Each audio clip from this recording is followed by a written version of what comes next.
কৃষিভিত্তিক ইউটিউব চেনেললৈ আপোনালোক সকলোকে মই স্বাগতম জনাইছোঁ। মই এটা সৰু ট্ৰফি লৈছোঁ তিয়হৰ খেতিৰ ওপৰত। তো তিয়হৰ গছবিলাকৰ যেতিয়া আগবিলাক ওলাবলৈ আৰম্ভ কৰে সেই মুহূৰ্তত আমি এই তিয়হৰ গছবিলাক কেনেকৈ চাঙত উঠাম, আৰু কেৱল চাঙত উঠালেই নহ'ব, এনেকুৱা এটা বস্তু এতিয়া আমি উঠাব লাগিব যিটো নেকি ভাঙি নপৰে। তাৰ কাৰণ তিয়হৰ গছবিলাকৰ ওজন যথেষ্ট পৰিমাণে, আৰু এটা এটা গছত কমেও 30ৰ পৰা 50ৰ ভিতৰত তিয়হ লাগে।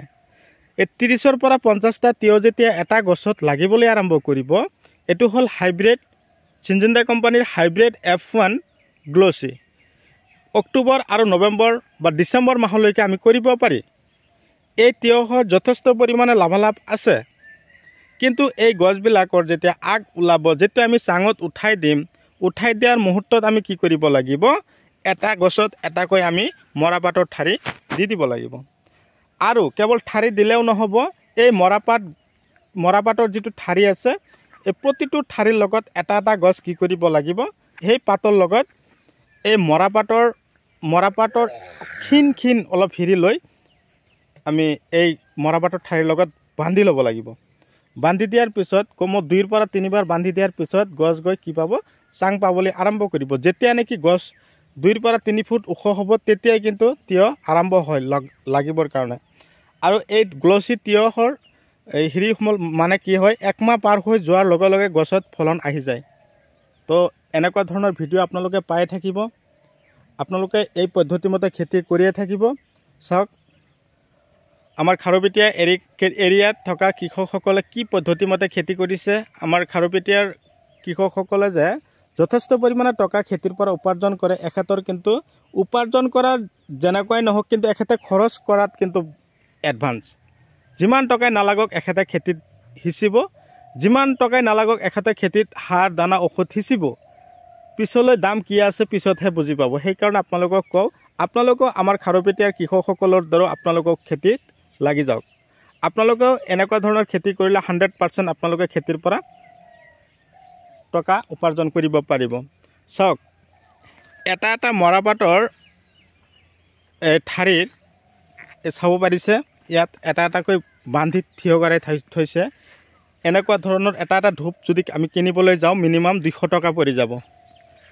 চাওক কিমান লাগে, তেনেহ'লে 1 বিঘা মাটিত দিবৰ কাৰণে মিনিমাম আমাৰ 6,000 পৰা 7,000 টকাৰ এই মৰাপাতৰ ঠাৰি আমি কিনি আনিব লাগে।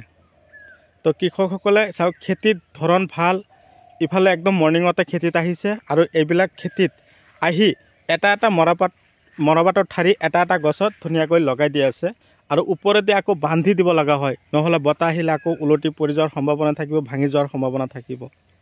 ইফালেতো চাং আছেই, ইফালে গোবৰ সাৰ আছে, ইফালে ৰাসায়নিক সাৰৰ কথা আছে। তো চাওক, খেতিয়কে নিজৰ প্ৰতিভাৰ বলত এইবিলাক কৰি আছে।